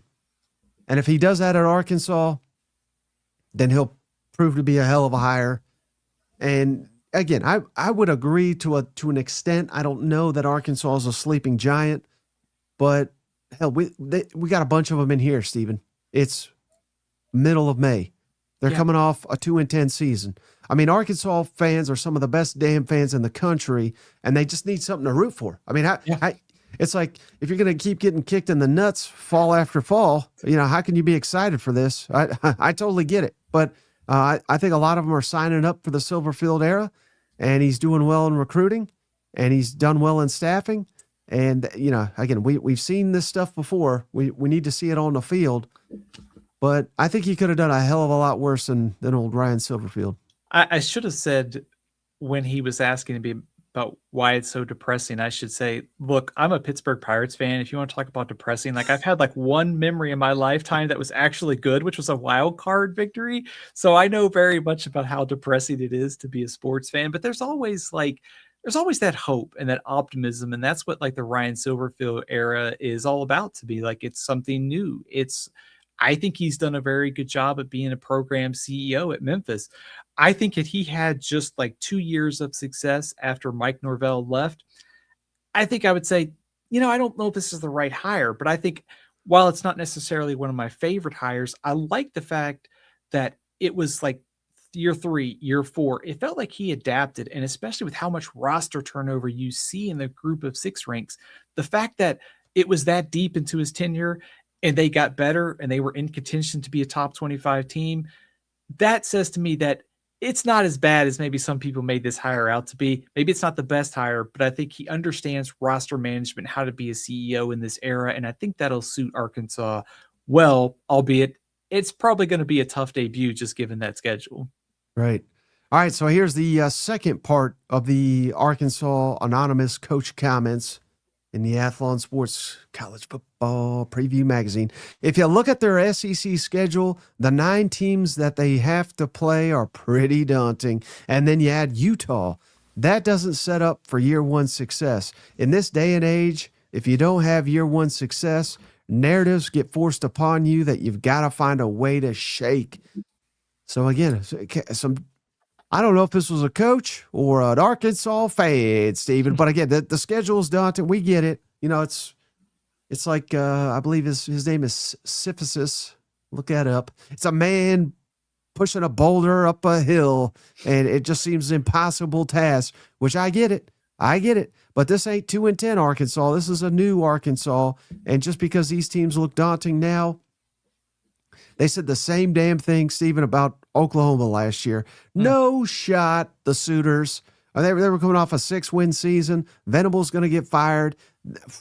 They ain't got a prayer to make the college football playoff, and they did it. So, again, I'm not necessarily comparing Oklahoma and Arkansas, but these schedules look, in May, they can look daunting, and then by the end of the year, there's probably a few of these teams that don't live up to exactly what they were billed to be. So, again, it's not doom and gloom over here when it comes to the Arkansas Razorbacks, even if this coach thinks so.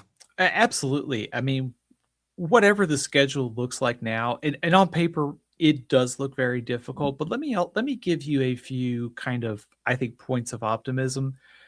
Utah will probably be a preseason top 25 team. They lost a ton on the offensive and defensive lines. I think they are way more vulnerable than some people think. Salt Lake City is a very, very difficult place to play, but I think they're more vulnerable than they were last season. Also, October in Arkansas schedule, Vanderbilt starting a true freshman quarterback. What if this doesn't work out right away? What does Missouri look like by October 31st? I think Arkansas will be better, certainly by October. Give Ryan Silverfield and the staff a chance to kind of figure some things out. What does South Carolina look like by November 14th? Shane Beamer squarely on the hot seat, I think. If this doesn't work out, is there an interim coach? There's opportunities for Arkansas to win. And I think if you're an Arkansas fan, I know you want to win games, but I think if anything else, if you just want to see clean football too, you don't want to see those situations where you're going to score the game-winning touchdown against Memphis and something happens. The Ole Miss thing, like if you're at a talent disadvantage, but if the team is playing hard and you're just falling short, to me, that the narrative going into next offseason would be they were just short of players. Let's go get some guys next year. Let's figure out who to retain, and let's figure out where we got to go supplement. That would be my reason for optimism, is schedule that could look a lot different. And also I think you're finding pieces that you could build around in 2027. Mm-hmm. Hey, shout out Jared. Appreciate you for the donation. He's a big LSU fan. So the one a lot of people been waiting for, Lane Whippet. Now, I gotta be honest, Stephen, I was like, man, are they gonna go all in? They didn't quite go all in on Lane. So hey, this is good. This is a positive for LSU, which, hey, they don't need any more positivity. They're flying high. But here's what they said about LSU under Lane Kiffin. Any offense that Lane Kiffin has had, they've been unique, they've been multiple, they've been unconventional. Schematically, with offensive coordinator Charlie Weiss Jr., I think they're going to make people play 11-on-11 football. I could see them easily getting back to what LSU does. It's going to be a 4-quarter game against those guys every time you play them with that tempo and the athletes they always have. End quote. I mean, that's pretty optimistic there, Stephen. And when you put it like that, it's easy to believe why people believe Lane Kiffin is going to find success and likely immediate success in Baton Rouge. I am one of those people who thinks pretty highly of LSU this year, Mike. I will say, just reading this comment, the first thing that came to my mind is how far along does this offensive line develop? Because to me, that's the key. Because the second part of that is the 11-on-11. It brings me to the run game, which has kind of been non-existent the last couple of years. And you have two talented running backs. Can they find a way to get some balance there? And I think you got your tempo. You've got maybe a little bit better physicality this year. You got Jordan Seaton coming in, who I think is going to be an instant impact transfer. There's a lot to be optimistic about, but there's also a lot of ifs. They got to run the ball better. They've got to figure out the offensive line. And oh, by the way, Sam Levitt's foot's going to be the biggest talking point probably of the offseason. Yeah, that I have no doubt about, Stephen. All right, let's get to part two. Again, more complimentary LSU comments. This time, though, on defensive coordinator Blake Baker, one of the best in the game. LSU defense coordinator Blake Baker does such a great job of messing with a quarterback's eyes. He's a really big pain on third down. Ultimately, it's about what you can get your quarterback to know, and Baker makes it really hard on quarterbacks with what they think they see and what the reality is. Interesting. I thought that my first thing when I read that was I went to the schedule and I went, who does LSU get in the month of September? And it's Trinidad Chambliss. It's Marcel Reed. It's Clemson's new starter. I'm going to be fascinated just to see how fast this LSU defense is up and running, because I like a lot of what they did in the portal. I trust Blake Baker to reload. Also, I think Whit Weeks, he was not at 100% last year. He was one of the top defensive players in the SEC in 2024. Getting him back to 100%. This LSU defense, and I think Whit Weeks probably not getting enough credit for his return this year. That early season schedule, that defense, it's going to be critical for that defense to kind of carry them early as LSU is sorting through its offensive transition there. Hey, shout out Cousin Ken. I think you cracked the case. That was Billy Napier after DJ's 5 interception performance. Oh, I forgot all about that, man. Remember the DJ Lagway hype? What a fun couple months that was. Man, that you were spot on in trying to talk me out of some of that hype last offseason. So I need to do a better job of listening to you this year. Hey, I get the word out when I can, Stephen. It's on the cousins to listen. What all I do is share the truth over here. All right, speaking of the truth, how about we talk LSU? I mean, these two are just so tied together. Let's do Ole Miss next. I thought this was a fascinating comment, Stephen, for our new head coach, Pete Golding, down in Oxford. In those 3 games that he coached last year, Pete Golding was Pete Golding. He was himself. He naturally transitioned into the role while staying the same dude. That's going to be a challenge. Can he continue to rely on all the things that have made him a big-time ball coach, or is he going to try to be the anti-Lane Kiffin? A lot of people in Oxford want him to be the anti-Lane, but he just needs to be Pete Golding. How about that comment, Stephen? I really like this comment. I know this is a weird thing to say, but I think it's actually pretty spot on. Pete Golding can't be Lane Kiffin. I mean, Lane Kiffin's pretty unique, but Pete Golding can't try to do what Lane Kiffin was doing necessarily. Pete Golding has to run the program like he sees fit. And so I think it's important that you don't kind of chase the ghost of Lane Kiffin in Oxford. Pete Golding just has to push the right buttons like he thinks. But also, I think there's a bigger picture thing here. And that's sort of, he kind of stepped into a moving car last year. You've got the college football playoff. It was just go. Everything was set up to step in and go. This year, it's a little different. It's your team from the end of the season to the start. And, it's just different. There's hard to kind of put into kind of like analytics or stats. It's just different being the head coach for the entire year, new staff, new things bring transition. It could bring a step back here or there. So I think it's important that Pete Golding just has to be Pete Golding. But at the same time, this is a new spot, and it's definitely different than just being the head coach for the playoff games and the first round, Sugar Bowl, Fiesta Bowl. So there will be new challenges for sure. And I think, but I also say Pete Golding was pretty dang good in those 3 games. And I think that would be my optimism if I'm Ole Miss. Is like, yeah, there's all this new stuff, but Pete Golding handled it really well last year. How much do you think it is identity, team, program identity wrapped into what you were saying there, Stephen? Because again, by the time he took over, it was, Lane's abandoning us, or however you want to frame it. Lane's leaving, and we got an interim. Let's go win the whole damn thing. It's almost like shout out, I'm probably dating myself, but Major League. Yeah. Where anybody that hadn't seen the movie, that the owner basically wants the team to suck so that they have to move. And they're like, well, let's just go win the whole fucking thing, I think is what they say. So again, it's easy. The identity was already formed. It was already established. You can't just carry that over from one year to the next. That's got to be established in the off season. That's got to be, formed in camp. That's got to be found early in the season. How much of that newness for Pete Golding you think is the challenge of finding that identity of what the Rebels are like under Pete Golding?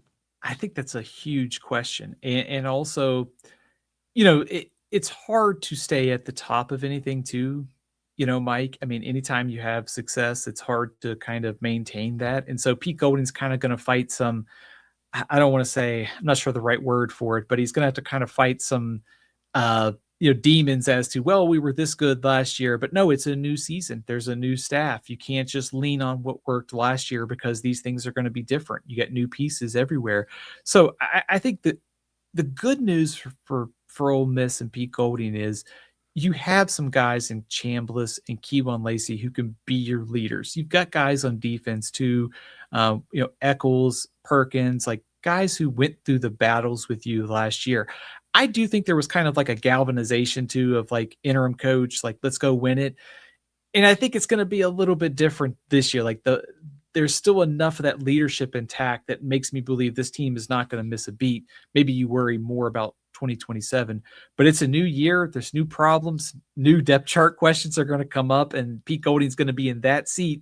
And he's also going to be the defensive coordinator too. That's a lot of battles he's going to have to be fighting now for Ole Miss this season. Well, perhaps the biggest ace up his sleeve, Stephen. Trinidad Chambliss. It's complimentary comments here on Ole Miss outstanding Heisman favorite quarterback here. Trinidad Chambliss is absolutely the top returning quarterback in the country. He's a winner. He's got a feel for the game. He's got presence.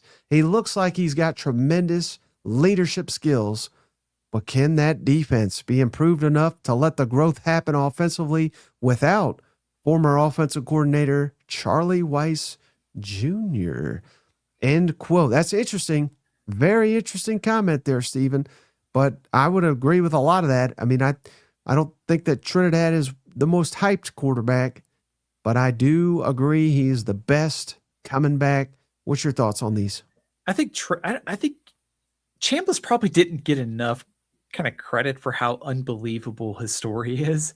I mean, I know you and I have talked about it, but just thinking about going from Ferris State to back up to being a guy who was, a couple completions away from, potentially playing for the national championship. I mean, a truly kind of unbelievable rise last year. And I think that he could be even better this year. I know there's obviously the new offensive coordinator. They've got transition in the receiving core, but he's also more comfortable in year 2. He's at the controls now all spring, all summer, all fall to kind of form that rapport with John David Baker too. So I don't know there's necessarily like there's definitely a growth period with a new offensive coordinator, but I also think the car's moving 100 miles an hour. John David Baker just doesn't need to mess it up. Lean on that leadership from Trinidad Chambliss, and this offense to me should be just fine. And yeah, I don't know if people realize this, Stephen. Again, everything moves so quick, right? And we just kind of forget, which is fine. But Trinidad's only been there about a year. Yeah. He did not participate in spring football last year. So this was his first spring in Oxford. And again, he's one of the top 5 preseason favorites to win the Heisman, I do believe. So, again, the spring, maybe that's evidence that the spring doesn't really mean much, but to me, it just means, he is now beginning to establish himself, because he was just kind of thrown into the mix and he just ran with it. Right. So This is the time where he's kind of forming leadership and things of that nature and being the face of the program outside of the football season. So there's a lot that goes with that, but I just want it to be known. He has quite literally been there in Oxford now around a year just now. So that's kind of wild to think about. And perhaps there's a lot more potential that he has not even shown yet. I will be Mr. Negative and just say that, defensive coordinators now have a full off season to study him. So we'll be curious kind of like what's the correction this year to defending him. So that kind of goes to like his leadership skills too, is that there's going to be an adjustment. How does Ole Miss adjust with the new offensive coordinator too? So just fascinating times. I think he's one of the best quarterbacks in the country. I think there's another level he could get to, but I suspect some DCs are going to spend the offseason trying to figure out some ways to maybe slow him down, especially early in the season when they get to LSU, Florida, and then Texas and certainly Georgia and Oklahoma. Well, Steven, not even your negativity can get me down, because we got some great cousins here like Vol Tiger, love y'all, go Vols, gave us $20, Steven. And we also Steven Up, one of the legends. Steven, that might be my favorite name these days. Always showing up for them boys in Tuscaloosa. It's Steven Up. Roll Tide. Thank you, Steven Up. Glad to hear Lassan's take on the SEC. Thanks, Mike, for always having him on. Thank you, Steven Up. Thank you, Steven Up. I'm glad you're sticking around despite SEC Mike's negativity over there with that Alabama. Dang it goes both ways, doesn't it? Yeah. All right, speaking of both ways here, let's do Carolina, because you could be optimistic or you could be out on them. I don't know. I go. It seems like depends on the day of whether I feel about South Carolina. But here's the anonymous coach comments on the Gamecocks. Quarterback Lenore Sellers is an elite athlete. He's very hot and cold. If they can protect him but allow him to show his athleticism, they can be a legitimate problem. He's one of the strongest people I've ever seen live. He's a mismatch for almost everybody. If he feels overwhelmed like he did last year, that wouldn't be good. But I think they're going to make it easy and get the ball out of his hands, as well as some design runs where he's taking a DB in space or out-athleting a defensive lineman. So a lot of love for Sellers here. What's your thoughts on these, Stephen? I think a Clemson coach is probably the coach I would suspect because he's one of the strongest people I've seen live. And I'm thinking about that game where he broke like 800 tackles to beat Clemson.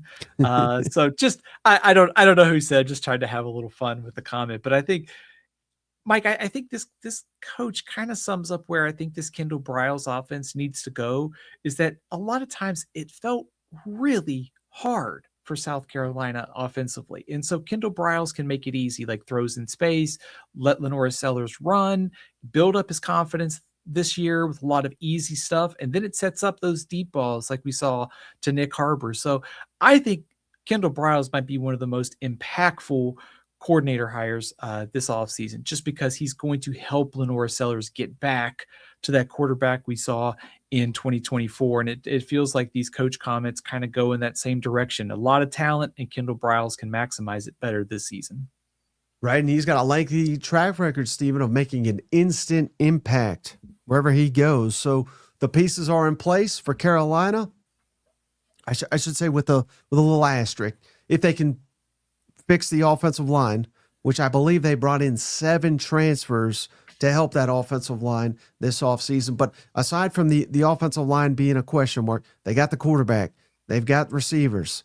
I hear great things about the running backs. So I think they've got the pieces for Kendall Briles and new offensive line coach Randy Clements. He's worked with Kendall Briles, I quite literally, I think their entire coaching career as offensive coordinator, offensive line coach. So they go hand in hand. There's literally nothing that they're going to be that will surprise them. You know, they're as tight as can be. So they got the players.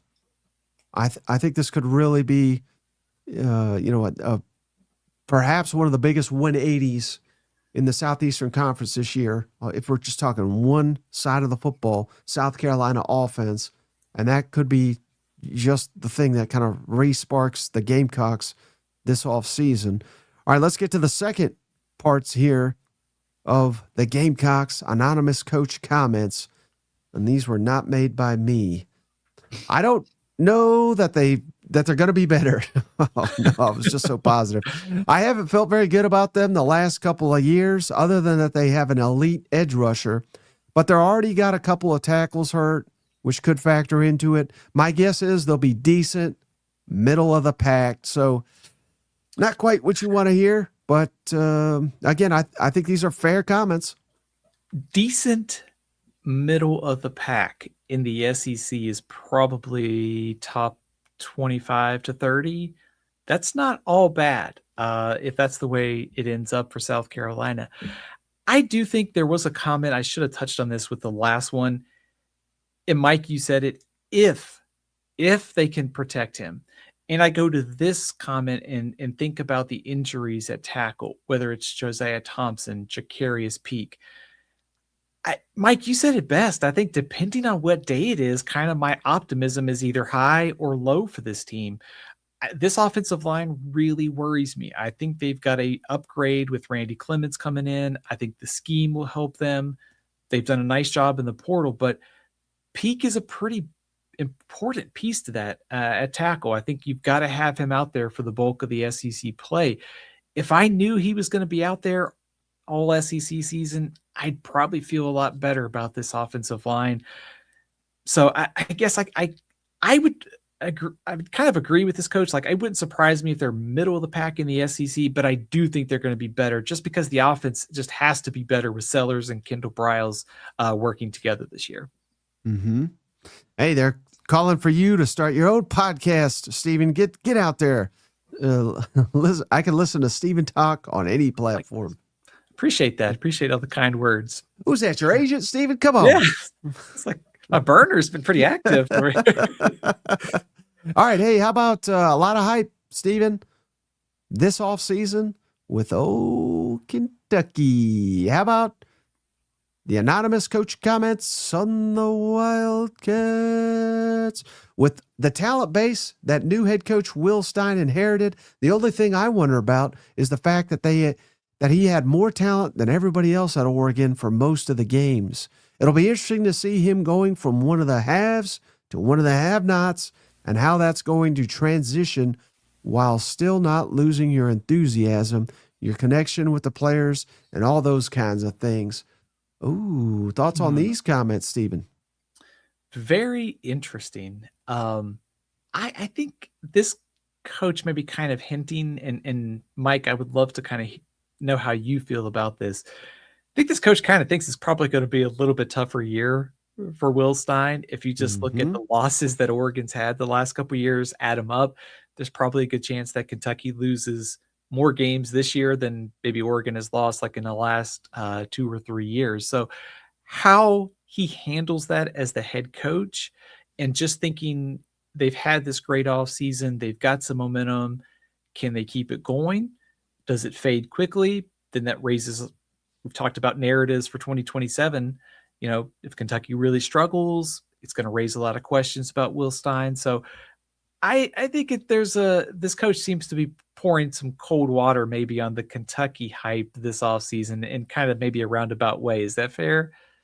Absolutely. And that's kind of what I've been doing all offseason. So I agree with those sentiments. Now, how about these ones? I haven't seen a ton of the Notre Dame quarterback transfer Kenny Minchey, but I've heard good things about him as an athlete and as a person. He clearly has legit talent, and those guys are hard to find. So shout out, I don't know if this was Matt Rule, but I know he thought a lot of old Kenny Minchey himself, but Will Stein outmaneuvered him. Thoughts on these comments, Stephen, which a lot hinges on Kenny Minchey being that guy for the Kentucky Wildcats in the debut season under Will Stein. Absolutely. I mean, think about some of those teams that surprised maybe in the conference title race, maybe in the playoff picture. And a lot of it goes back to, can you find the right quarterback who hits it off right away? I'm not suggesting that Kentucky can be a playoff team, but I think you see some kind of off-season buzz. It's because of maybe the potential for Kenny Minchey. And a lot of his potential is based upon the fact that he pushed C.J. Carr, the starting quarterback at Notre Dame, who's probably going to be one of the best in the country this year, certainly a top NFL draft pick, whether it's 27 or 28. That's kind of what you have to hang your hat on. Like, you're searching, like, what do we know about these guys? We know from coaches that he supposedly pushed C.J. Carr, and he's looked pretty good in limited time. There's a wide range of outcomes, couldn't it? Like, for his performance this year, because small sample sizes and garbage time mean absolutely nothing to, like, when the lights go on an SEC play, right? Oh yeah, absolutely. So, I mean, it's a major uncertainty here in the Southeastern Conference, but I don't know. And that scares me. It's so many uncertainties at so many key positions, first time play callers, first time head coach, first time quarterback, retooled offensive line. Oof, I don't know about it. First road trip of the season for Kentucky, Texas A&M. That's easy, 100,000. What a brutal way to start your career in the SEC, right? You get Alabama, one of the best secondaries in the country, and then you go on the road to play Texas A&M. I think Kenny Minchey is very talented. I think there is a ton of unknown, though, and I think that's kind of like Marcel Reed. He is one of the wild cards of the SEC this season. All right, I can't believe we've gotten this far, Stephen. We haven't done Georgia. Shout out them dogs. Here's the anonymous comments on Georgia. Do they still have the depth that they had in 2020? I think the answer is no. Those backups or third-string guys are playing for Missouri or Georgia Tech. I don't know that their process is the same. I don't know that their depth is the same. Are those elite programs getting better? Probably not. They have a thinner margin for error. I think these are fair comments. What do you think, Stephen? I think that these might be interpreted as a knock on Georgia. I actually don't think they are, though, because I would agree with this. I think it is just very difficult, whether you're at Georgia, Alabama, Texas, Ohio State, you name it. It is hard to keep talented players sitting on the bench for 2 or 3 years. I think Georgia has done a good job of stockpiling as much talent as possible, but it is not the Georgia depth that we saw them win national championships with. That is not a knock. That is the reality facing every team right now in college football. And it brings me back to what we talked about earlier too. Georgia's in the same category as Ohio State, Notre Dame, Texas, Miami, Indiana, Oregon, Miami, you name it. Those are your 7 contenders, and they all are fighting depth concerns because they can't keep talented guys, and they're all kind of clustered together close at the top. So I think this may be interpreted by some as a negative. I think this is just kind of the reality of college football in 2026 right now. Mm-hmm. No, I think that's completely fair. But it is funny to see people questioning Georgia because you don't get that very often. All right, and then the secondary comments here for them dogs. pretty interesting here. They look really similar to how they looked this past year. Excuse me, they'll look really similar to how they looked this past year. I think they'll be a playoff team, but I don't know that they're an elite SEC team like the ones you saw in the early 2020s. What they seek to be offensively is don't blow the game. Let's run the ball. Let's let the quarterback get in the rhythm. Their confidence in quarterback Gunnar Stockton throwing the ball will determine how aggressive they are. So again, it's more questioning of Gunnar Stockton. That seems to be an off-season theme, even though he was highly, highly productive last year. What's your thoughts there? I think there's a couple things that stand out to me. I think my questions with, obviously, I think if you're Georgia, you've got to be willing to let Gunnar Stockton grow in his second season as the starter. He's now started for a full season. He's got playoff experience. He's won the SEC title. He is very capable now of taking more of the offensive controls. But along with that, in order to be aggressive, you do have to have some receivers who can stretch the field. And we've talked about it all offseason, Mike. Zachariah Branch is a huge loss. There are a ton of new playmakers that need to step up. So this kind of goes hand in hand. Stockton can raise his game, but they also have the receiver question around him. And I think on the question of elite SEC team, I don't know that there is an elite SEC team this year. And I don't say that as a knock. I say that as to go back to what we talk about is I don't know there's an elite team in college football. I feel like there's a bunch of very, very good teams that's like Georgia, Texas, I think LSU, Ole Miss, A&M, Oklahoma could all get there.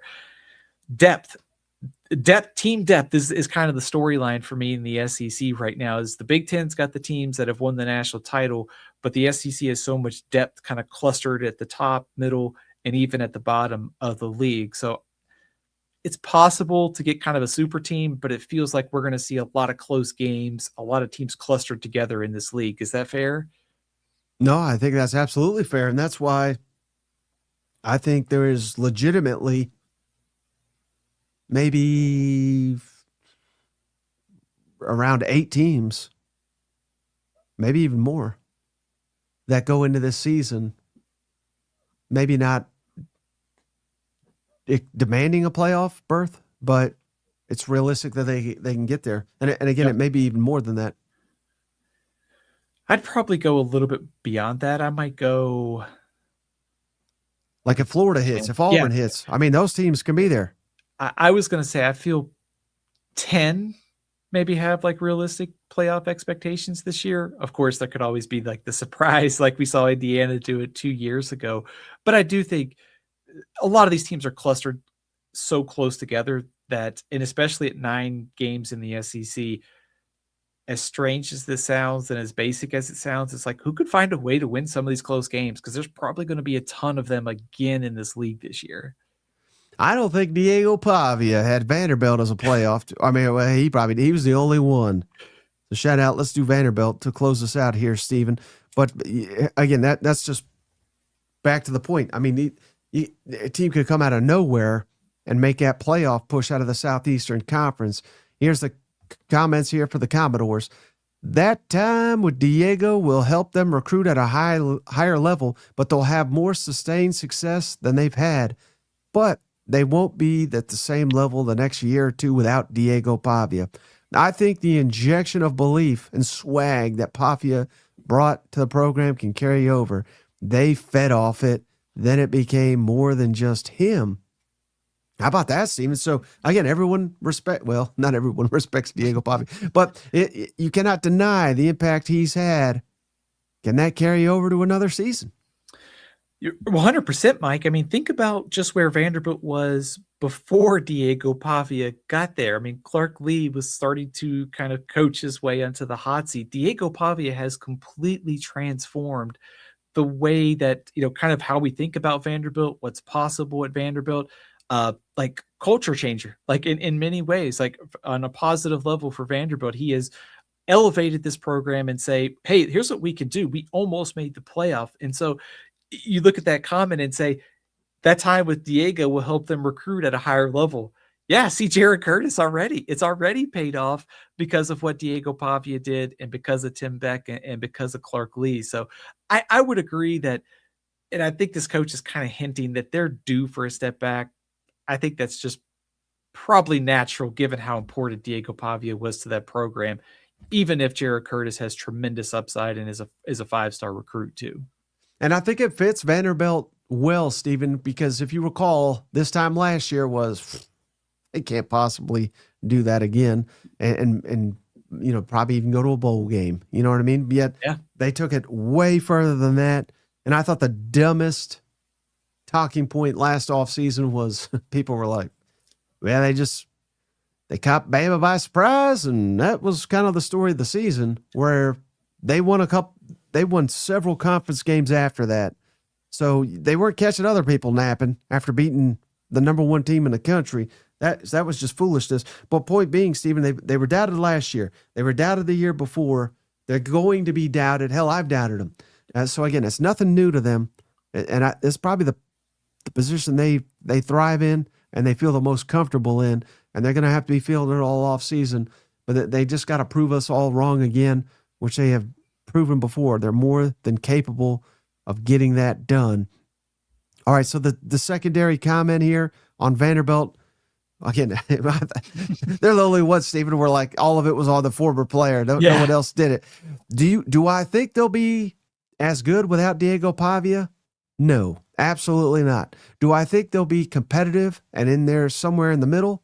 Yes. Offensive coordinator Tim Beck does such a great job of being so fundamentally sound in what they do. There's repetitiveness of technique and play calling, but there's multiplicity in the pre-snap looks and the pre-snap motions that makes it a complete pain. Thoughts on those comments? I think Tim Beck is probably one of the nation's most underrated play callers, just because and we've seen this back at New Mexico State. We see it at Vanderbilt, maximizing talent, putting your quarterback in a position to be successful. Think about that with Jared Curtis, true freshman thrown into the SEC. I think Tim Beck can make it easy for him. And I think that's one thing that I like about all their pre-snap motions and all that. It can make it very easy for the quarterback. It gives them some different looks. It kind of gives them some tells. Tim Beck is going to help Jared Curtis develop a ton. So I think this kind of solidifies for me that he is one of the most underrated play callers in the country. And then on the Pavia thing, I would agree that they could finish somewhere in the middle of the SEC.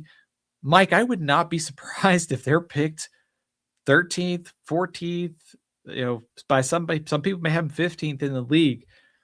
They still might be a bowl team, though. That's how much depth I think is in this conference at the bottom. So I think this is it's a good opportunity for Clark Lee to use the preseason doubt once again. Here we are thinking Vanderbilt's due for a massive step back. I'm sure he's going to use that as fuel all off season. And if Jared Curtis comes along, they're probably going to easily exceed our expectations once again. All right, Stephen, we're about to hit the 2-hour mark. I can't possibly ask you to hang out any longer than this. So can you please remind the cousins one more time how they can get their hands on an Athlon Sports College Football Preview magazine? Absolutely, my friend. If you go to the newsstand, and again, I use the newsstand loosely because I've had trouble, Walmart, Target, CVS, Kroger, Publix, the magazines should be on the newsstands right now. The official date is the 22nd, but I've had people tell me it's on newsstands right now. The best place, though, is athlonsports.com. At the very top, there's a link to magazines. You click on that. All of our covers are up in our online store, and 11 SEC teams are represented on covers this year. So if you're a Tennessee fan living in Texas, we can ship you the Tennessee cover. And if you're a Texas fan living in Maine, we can ship you the Texas cover. So that's the beauty of going to our website. Get it shipped to your doorstep. You don't have to leave your house and fight all the people in the grocery store, right? Yeah, I mean, who wants to mess with that foolishness? Speaking of foolishness, Stephen, last thing out the door, thank you so much. We had, I want to give all people credit here. Simply Texas, he gifted 1 million people, 20 plus, I think. JP, Bulldog, JP again. man, you guys are going nuts here in with the donations. So I think I got them all here, Stephen. If you'll bear with me here. Yeah.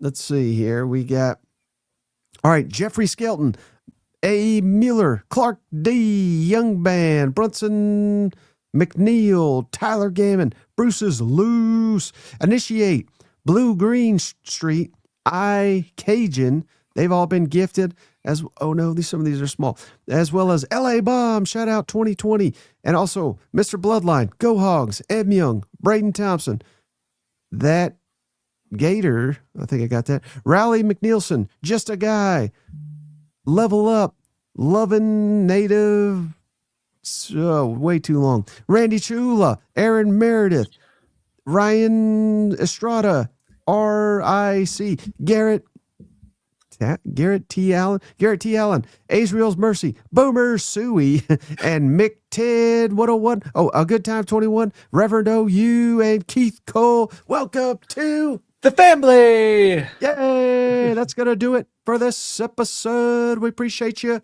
We appreciate you, Stephen, for all this outstanding content. Thank you so much for helping the show. Oh, shout out Nolo, New Primo here. Love y'all, and Shane, horns to win it all this year. Right, Stephen? Hook up. Is that right, Stephen? I like Texas to go very, very far this year. We'll talk SEC predictions soon, Mike, but I think Texas will be in my Final Four this season of the playoff. All the way to the Pop-Tart Bowl. All right, that's going to do it for this episode. We'll be back tomorrow with Cousin Shane and a Marler in the afternoon. Until then, we'll catch you on the next one. Bye-bye. Hey, buddy, this beer's for you, Mike, and Cousin Shane. That SEC podcast loves the Pirate, and the Pirate loves that SEC podcast. Hail State.